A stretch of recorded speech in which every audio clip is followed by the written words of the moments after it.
जैनीन करोली महाराज जी वर्ष 1944 में प्रथम बार ही श्री मां ने जब बाबा जी महाराज के नैनीताल में एक भक्त श्री श्रीराम साह जी के घर में दर्शन किए, तभी महाराज जी ने श्री मां को अपने पास बुलाकर धीरे से कहा था, तेरे लिए वृंदावन में कुटी बनाऊंगा। अपने इस कथन के साथ ही मानो महाराज जी ने तभी ही अपनी लीलाओं से संबंधित भविष्य के अनेक घटनाक्रमों में अपने और श्री मां के एकीकृत महायोग को अनावृत कर दिया। इस तथ्य की पुष्टि बाबा महाराज की कथित महासमाधि के उपरांत के सभी घटनाक्रमों से, जिनका सूक्ष्म वर्णन तृतीय सर्ग में हुआ है, स्पष्ट रूप से हो जाती है। यद्यपि महासमाधि के पूर्व यह तथ्य गौण ही रहा। तब हाल ही में विवाह सूत्र में बोधी श्री मां भी बाबा जी की इस रहस्यमयी वाणी को न समझ सकी थी, परंतु त्रिकालदर्शी बाबा जी को तो भविष्य के सभी घटनाक्रमों का पूर्ण ज्ञान था ही, और फिर उनका सिद्ध कथन कैसे अकारत होता। अस्तु 5वें दशक में ही वृंदावन में परिक्रमा मार्ग में श्री ठाकुर हनुमान जी का मंदिर एवं आश्रम क्षेत्र अपना वर्तमान स्वरूप लेने लगा, और वृंदावन में श्री मां महाराज जी की अभिलह कुटीहीन ही वर्ण एक विशाल क्षेत्र में बाबानी बकर औरी आश्रम एवं श्री ठाकुर हनुमान मंदिर तथा श्री वृंदावनेश्वरी के भी मंदिर बन गए।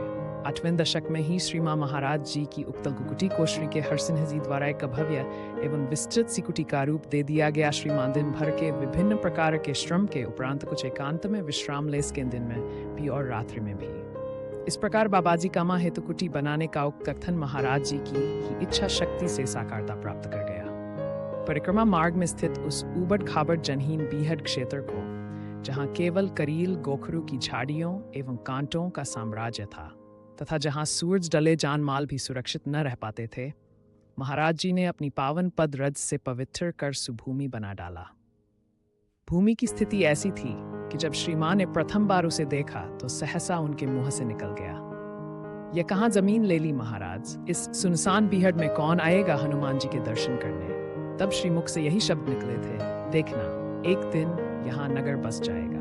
और मनसा सिद्ध महाराज जी का उक्त कथन आज इतना सार्थक रूप ले चुका है कि आश्रम क्षेत्र के पूरब पश्चिम उत्तर दक्षिण सभी क्षेत्रों में मंदिरों, आश्रमों, आवासीय भवनों, धर्मशालाओं की बाढ़ सी आ गई है। कंकरीली पथरीली धूल भरी सड़क भी पक्की हो गई मंदिर बनते ही। स्वयं आश्रम ही इस मिनी नगर के मध्य में आ चुका है। आश्रम के दक्षिण की ओर जो हनुमान मंदिर श्री जयपुरिया द्वारा बनवाया गया तथा उसमें जो हनुमान मूर्ति स्थापित है, वह अपने में ही वृंदावन धाम का एक अनुपम श्रृंगार बन गई है, जिसकी वस्त्रालंकारों से सुसज्जित अनुपम सुंदरता देखते बनती है। ये मूर्ति जब प्रतिष्ठापन हेतु वृंदावन आश्रम पहुंची तो प्रबंधकों और भक्तों ने इसे खंडित पाया। बहुत उदासी छा गई आश्रम में कि खंडित मूर्ति का प्रतिष्ठापन तो हो नहीं सकता और कि दूसरी मूर्ति न मालूम कब उपलब्ध होगी। अंतर्यामी त्रिकालदर्शी बाबा जी सारी स्थिति देख रहे थे। तभी तत्काल कानपुर पहुंचकर कुछ परिकरों के साथ रातों रात चलकर वृंदावन आश्रम पहुंच गए। अनजान बने बाबा जी महाराज ने लोगों से वस्तु स्थिति पूछ जानकर कहा, कहाँ खंडित है मूर्ति, सब झूठ। और जब क्रेट में मूर्ति को पुनः महाराज जी के सामने खोला गया तो मूर्ति कहीं से भी खंडित नहीं पाई गई, केवल महाराज जी के अलौकिक दिव्य दृष्टिपात से ही पुनः पूर्ण हो गई। अब तो उसके प्रतिष्ठापन हेतु कोई व्यवधान बचा न रहा। आज हजारों की संख्या में भक्तगण तथा वृंदावन परिक्रमा करते उस मार्ग से गुजरते लोगों को हनुमान जी दर्शन ही नहीं देते, उन खीमनोवन छा की भी पूर्ति करते हैं। बाबाजी का तत्व पीठ मंदिर भी आश्रम के ही प्रांगण में बना है, जहां उनकी मूर्ति का प्रतिष्ठापन वर्ष की बसंत पंचमी को संपन्न हुआ और जहां निष्ठावान भक्त बाबाजी से अंतर प्रार्थना कर अपनी मनोकामनाएं पूर्ण करवा लेते हैं। इस तत्व पीठ मंदिर का विवरण तथा अलौकिक लीलाओं का वर्णन आगे तृतीय खंड में प्रस्तुत है।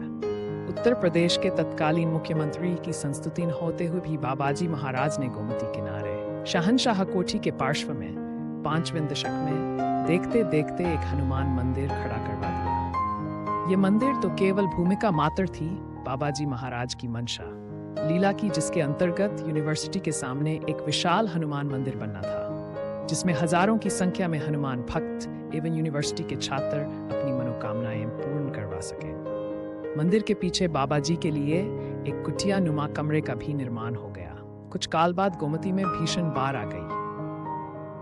तब उत्तर प्रदेश सरकार द्वारा आग्रह हुआ कि चूंकि मंदिर के कारण बाढ़ के पानी से उस पार सरकारी भवनों को क्षति पहुंचने का अंदेशा हो गया है, इसलिए मंदिर हटा लिया जाए, जिस हेतु सरकार ने ऋष की रकम तथा यूनिवर्सिटी के सामने एक बड़े क्षेत्र को नए मंदिर के लिए दे देने की भी पेशकश की। परंतु बाबा जी तो जानते थे कि नया मंदिर कैसे बनेगा और कौन बनाएगा। अस्तु उन्होंने कहला दिया कि मंदिर नहीं हटेगा, गोमती चाहे तो ले जाए। साथ में भक्तों से महाराज जी ने कह दिया कि हनुमान जी को बाढ़ से कुछ न होगा। गोमती में पुनः डूब बार उसी प्रकार की भीषण बाढ़ आई। शहर के उस पार के कई क्षेत्र बाढ़ में डूबे रहे।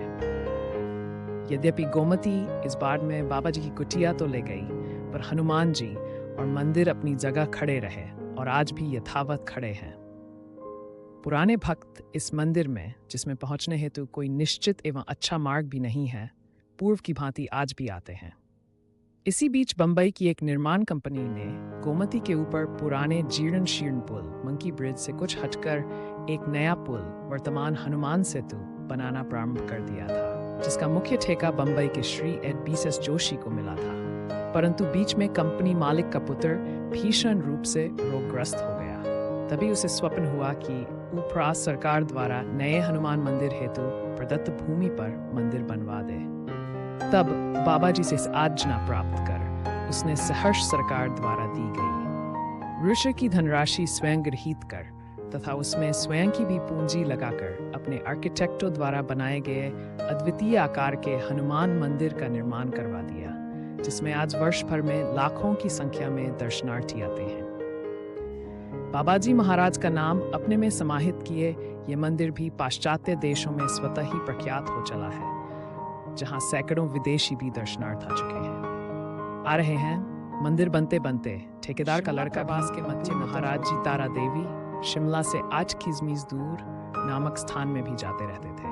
स्थान की रमणीयता देख हनुमान जी मगन हो गए और वहां भी रमना चाहा। परंतु जब तत्कालीन उपराज्यपाल राजा साहेब भद्री को महाराज जी ने वह स्थान ऊपर सड़क से दिखाया, तो वे अचकचा गए कि ऐसे छोटे एवं जंगलों से भरे स्थान में, जहां पहुंचने को केवल उबड़ खाबड़ पगडंडी थी, मंदिर कैसे बनेगा और कि जनता भी इतनी दूर दर्शन हेतु कैसे आ पाएगी। परंतु महाराज जी की मंशा शक्ति ने सब कुछ संभव कर दिया और बाबा जी के भक्त श्री भगवान सहाय जी के राज्यकाल में मंदिर निर्माण का कार्य पूरा हो जाने पर हनुमान जी अपने स्वामी श्री सीताराम जी तथा अपने अन्य स्वरूप शंकर भगवान के साथ वहां यथा समय विराज गए। अब तो 250 फीट नीचे मंदिर तक जाने को मोटर मार्ग भी बन चुका है तथा आवासीय भवन, स्कूल आदि भी बन गए। वहां अब महाप्रभु का विग्रह भी स्थापित करने की योजना बन चुकी है, जिस हेतु मंदिर का शिलान्यास हो चुका है तथा जिस हेतु मूर्ति का निर्माण श्रीमती गिरिजा देवी रानी साहिबा भद्री द्वारा कुछ वर्ष पूर्व ही करवा दिया गया था। श्री रामनवमी के महापर्व को यहाँ बेतसी जब 1000 से ऊपर जनता राम हनुमान भंडारे का भोग प्रसाद पाती है और अब तो हर रविवार को भी ऐसे भंडारे आयोजित होने लगे हैं। वर्ष इन 678 में अंडमान निकोबार द्वीप समूह के लिए गवर्नर श्री महावीर सिंह एवं उनके मुख्य सचिव श्री सुंदर लाल भार्गव बाबा जी महाराज के दर्शनों को आए थे। बाबा जी तो जहां मन चाहे वहीं अपने को हनुमान जी को स्थापित करने को तत्पर हो उठते थे। उन्होंने बातों बातों में इन दोनों को प्रेरित कर अंडमान में भी हनुमान जी को स्थापित करने का प्रबंध कर दिया और शीघ्र ही वहां पोर्ट ब्लेयर में एक छोटा सा हनुमान मंदिर स्थापित हो गया, जिसकी व्यवस्था के लिए एक छोटा सा ट्रस्ट मंडल भी बन गया। परंतु बाबा जी भला इतने से ही कैसे संतुष्ट होते। वर्ष 6664 में बाबा जी की भक्त श्रीमती जानो कोहली के पति श्री आरह कोहली वहां जब आईजी होकर गए, तो उन्होंने बाबा जी की इच्छा शक्ति से ट्रस्ट मंडल को प्रेरित कर इस छोटे हनुमान मंदिर के विस्तार की योजना स्वीकृत करवा दी। साथ में बाबा जी का एक बड़ा चित्रराज भी मंदिर में स्थापित कर दिया। बाबा जी का खेल श्री कोहली की ऐसी जगह नियुक्ति और उनके माध्यम से ट्रस्ट मंडल को प्रेरित किया जाना। अब हनुमान जी शीघ्र ही एक बड़े और भव्य मंदिर में आसीन हो जाएंगे और कोई आश्चर्य नहीं कि बाबा जी स्वयं भी वहां भी मूर्ति रूप आसन ग्रहण कर लेंगे। शीघ्र ही ऐसी मंदिर में हनुमान जी के प्रतिष्ठापन हेतु बाबाजी महाराज की मंशा थी कि इतना वृहद भंडारा हो कि जिसमें हजारों हजारों की संख्या में जनता प्रसाद पाए। परंतु संयोजकों द्वारा केवल सीमित वर्गीय वन संख्या के लिए ही व्यवस्था हो पाई। साथ में हनुमान जी का भंडारा प्रसाद बनाने के लिए भी केवल डालडा का ही प्रबंध हो पाया था, जबकि महाराज जी के समस्त ऐसे कार्यों में केवल शुद्ध घी का प्रयोग होता रहा, चाहे वह नीप करौरी में 1 माह का यज्ञ हो, चाहे हनुमान मंदिरों आश्रमों में नित्य का भोजन प्रसाद या भंडारा प्रसाद अथवा लड्डू आदि का भोग अर्पित होता हो, और चाहे कोई भी अन्य अनुष्ठान संपन्न होता हो। और तब कानपुर पनकी में भी महाराज जी की इस इच्छा को कौन अवरुद्ध कर सकता था। अस्तु, प्रथम तो डालडा ही देशी घी में परिवर्तित हो गया। संयोजक देखते ही रह गए, और फिर संयोजित सामग्री में स्वतः इतनी अधिक वृद्धि होती गई कि बिना बुलाए ही हर वर्ग, हर वर्ण, हर जाति की हजारों हजारों की संख्या में जनता न केवल प्रतिष्ठापन दिवस में हनुमान जी का प्रसाद पाने टूट पड़ी, वरन आगे के कुछ दिनों तक भी यह सिलसिला जारी ही रहा। सामग्री इतनी प्रचुर मात्रा में बची रही, लगता था मानो महाराज जी धकेल धकेल कर जनता को भेजते जा रहे हैं पनकी को अपना प्रसाद पवाने। प्रबंधकों, व्यवस्थापकों का भंडारा न होकर यह बाबा जी महाराज की मंशा शक्ति द्वारा संचालित भंडारा हो गया। इससे भी अधिक आश्चर्यजनक बात यह रही कि प्रतिष्ठा के दिन महाराज जी इलाहाबाद में ही दादा के घर एक कमरे में 3.5-4 घंटे बंद रहे, घोर निद्रा में निमग्न। वहीं से ही रहस्यपूर्ण रूप से संचालन होता रहा क्या, क्योंकि पनकी में उपस्थित प्रत्यक्षदर्शियों के अनुसार बाबा जी महाराज स्वरूप में भी तथा अन्य रूपों में भी मंदिर के आसपास ही घूम घूम कर प्रबंध संचालित कर रहे थे, तथा कई भक्तों से उनकी बातचीत भी हुई। यद्यपि हम सब उस काल दादा के घर उन्हें कमरे में सोते हुए देखते रहे, पर मैंने खिड़की की दरार से स्पष्ट देखा कि बाबा जी ने कंबल से मुंह बाहर निकाला और उसी समय कमरे में प्रवेश करती श्री मां के हाथ में कुछ रख दिया। ज्ञापन की हनुमान जी के प्रतिष्ठापन का प्रसाद। महाराज जी ने अपने दिल्ली के भक्तों की इच्छा पूर्ति हेतु एक हनुमान मंदिर वहां भी स्थापित करने की मंशा बना ली, परंतु इस हेतु जो स्थान जौनापुर गांव उन्होंने चयन किया वह तब बसी हुई दिल्ली से टाक कई किमी दूर एक ऐसी भूमि थी जो चट्टानों से भरी पड़ी थी था आसपास के कृषि फार्म वालों द्वारा त्यक्त मानी गई थी, क्योंकि वहां पानी मिल पाना एक स्वप्न था। परंतु एक शुद्रवतार बाबाजी के लिए कोई भी प्राकृतिक अन्य अवरोध नहीं रह सका कभी भी।